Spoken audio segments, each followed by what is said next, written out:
ஆட்சி மாறினா என்ன, இங்கே நடக்கிற காட்சிகள் மாறுமா? உடனடியாக சினிமா மாதிரி எல்லா மாற்றங்களும் வருமா?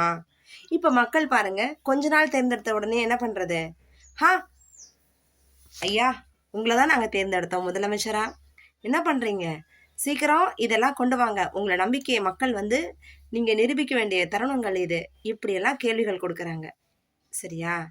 இது ஒவ்வொரு அரசும் காலகட்டத்தில் இன்னைக்கு சொல்கிறாங்க, அவங்க தப்புன்னு சொல்லி இவங்களை தேர்ந்தெடுத்தாங்க. இந்த மாதிரி பேசுகிற பத்திரிகைகள் முதல்ல தப்புங்க. சரியா? அவரவர் நிலையில் அவரவர் அமர்ந்து பார்த்தால் மட்டுமே நன்மைகள் என்ன தீமைகள் என்னன்னு வரையறுத்து சொல்ல முடியும். இது சினிமா கிடையாது. சரிங்களா? ஒரு பொம்மலாட்டம் நடக்குது, ரொம்ப புதுமையாக இருக்குது. நீங்க எல்லாருமே நூலுலையில் ஆடக்கூடிய பொம்மை தான்.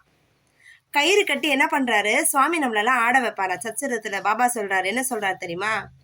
ஒரு நூலிலையில ஒரு கட்டுற ஒரு பொம்மைய இழுத்து ஆட விட்டா என்ன பண்ணும்? அது தன்னோட ரோலை வந்து ஆடிக்கிட்டே இருக்குமா. புரியுதுங்களா?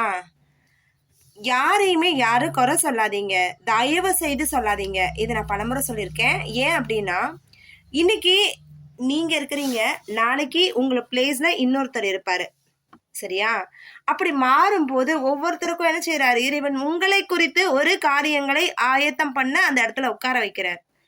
அதை நீங்க கரெக்டா செய்றீங்களான்னு மட்டும்தான் பார்க்கணுமே தவிர்த்து ப்ரெஷர் கொடுக்காதீங்க. அதே நேரத்துல கம்பேரிஷன் பண்ணி பண்ணி பண்ணி பண்ணி பண்ணி குறைகள் சொல்லாதீங்க, வேண்டாம், தப்பு. சரியா? சரி, இன்னைக்கு டாபிக் போலாமா?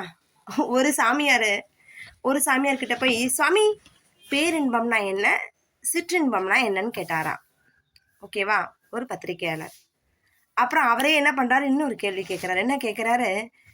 தீய சக்திக்கும் தெய்வ சக்தி அப்படின்னா என்ன சுவாமின்னு கேட்கிறாரு. அட பாவி, கோவில் இருந்துட்டு தீய சக்தி பத்தி பேசுறியா? ஏங்க, கண்ணை மூடி நம்ம வீட்டில் குடியிருக்கோம், வீடு தான் கோவில்னு யார் சொல்றா? நான் கிரிவலம் வரும்போது அண்ணாமலையார் சுவாமி சொல்லுவாரு, அம்மா, எல்லாரும் சுத்திட்டு இருக்கிறாங்க, ஆன்மாக்கள் தான், முன்னோர்கள் தான் தண்டனையே கொடுக்குறாங்க ஒவ்வொருத்தருக்கும். எல்லா வீட்டு வாசல் படிகள்லையும் ஒரு விதமான துன்பங்கள் இருக்குது. சரியா? அப்படிப்பட்ட துன்பத்தை நான் வரையறுத்து கொடுத்துருக்கிறேன். ஆனா இங்க மனுஷங்க என்ன பண்றாங்க? தான் பெரியவன் சொல்லிட்டு என்ன பண்ணிட்டு இருக்காங்க? கடவுள் என்ன ஆசீர்வதிச்சுட்டாரு, எனக்கு கொடுத்துட்டாரு, உனக்கு கொடுக்கலையே அப்படின்னு குறை சொல்லிட்டு அலையிறாங்க. வீடுதாம்மா கோயில். இதுக்கு வந்து நிறைய வரைமுறைகள். ஒரு கதையில சொல்றேன். என்னோட நண்பர் எனக்கு அவர் யாருன்னே தெரியாது. நான் அவரை கோயம்புத்தூர்ல வந்து திடீர்னு பார்க்குறேன். சரியா? அவர் வந்து ஒரு கார் ஓட்டக்கூடிய ஒரு கார் ஓட்டுனர்.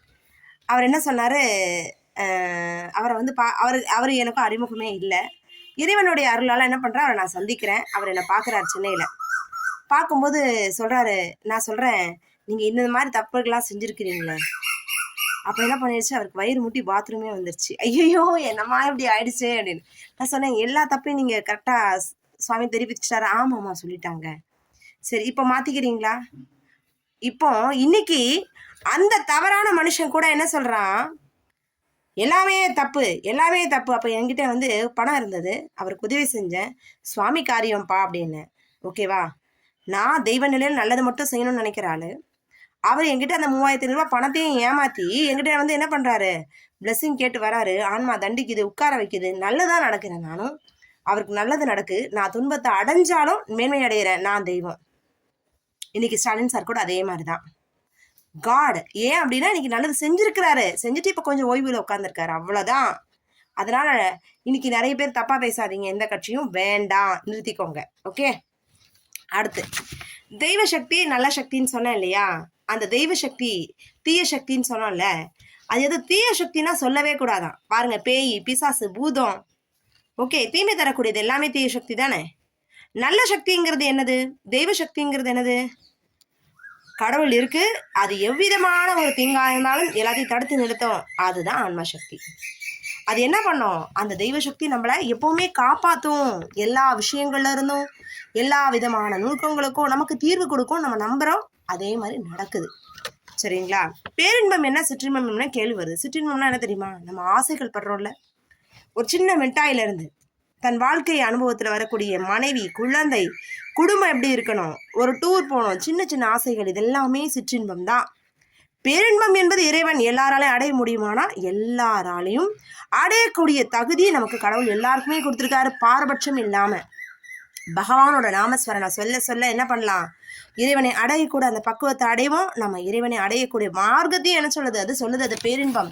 பேரின்பமான இறைவனை அடைவது அப்படிங்கிறது என்னது கிடையாது, ஒரு இலக்கு, ஒரு முற்றுப்புள்ளி இவனுக்கு தான் உண்டு, அவனுக்கு தான் உண்டு, பணக்காரனுக்கு தான் அந்த வாய்ப்பு உண்டு, ஏழைக்கு கிடையாது அப்படிங்கிற பாரபட்சமே இல்லாம எல்லாருமே அடையலாம் அப்படிங்கிற ஒரு கருத்தை என்ன சொல்றாரு சுவாமி எதுல சொல்லியிருக்காருன்னா சச்சரிதம், பாபாவின் சாயினுடைய சச்சரிதத்துல சொல்லியிருக்காரு. சிற்றின்பத்தோடு நம்ம ஓடிட்டே இருக்கீங்க, அதனால கால சுழற்சியில என்ன பண்ணுது, வாழ்க்கை ஓடிக்கொண்டே இருக்கிறது. சரியா? இதை அனுபவத்துல புரிஞ்சா மட்டும்தான். நான்லாம் உங்களை பார்த்து ஒருத்தர் சொன்னா அப்படியே கேட்க மாட்டேன், ரிசர்ச் பண்ணி பார்க்கணும், எல்லாத்தையுமே ஆய்வு செஞ்சு பார்த்தா மட்டும்தான் வெற்றி நமக்கு கிடைக்கும். சரிங்களா? ஓகே, இப்போ பார்த்தீங்க அப்படின்னா, இப்போ நீங்க எல்லாரையும் நம்ம சொல்ற விஷயம், அப்ப சிற்றின்பம் வேணுமா பேரின்பம் வேணுமா? சிற்றின்பத்துல இருந்து பேரின்பத்தை அடைய முடியாதானா? கண்டிப்பா முடியுங்க. சாமியாரா போய் நீ ஏழையா மாறினாதான்டா பேரின்பத்தை அடைவேன்னு சொல்றாங்க, தப்புங்க. அது இருந்த இடத்தில் இருந்து கொண்டு நன்மைகளை செய்து கொண்டு எவன் ஒருவன் தியாக வாழ்க்கையை வாழ்ந்து பற்று இருந்தும் பற்றற்று வாழ்றான் பாருங்க, அவங்களால கண்டிப்பா இறைவனை மாலையக்கூடிய மார்க்கம் உண்டு. இன்னைக்கு சொன்ன கருத்து பிடிச்சிருந்தா லைக் பண்ணுங்க, ஷேர் பண்ணுங்க, கமெண்ட் பண்ணுங்க அண்ட் சப்ஸ்கிரைப் பண்ணுங்க.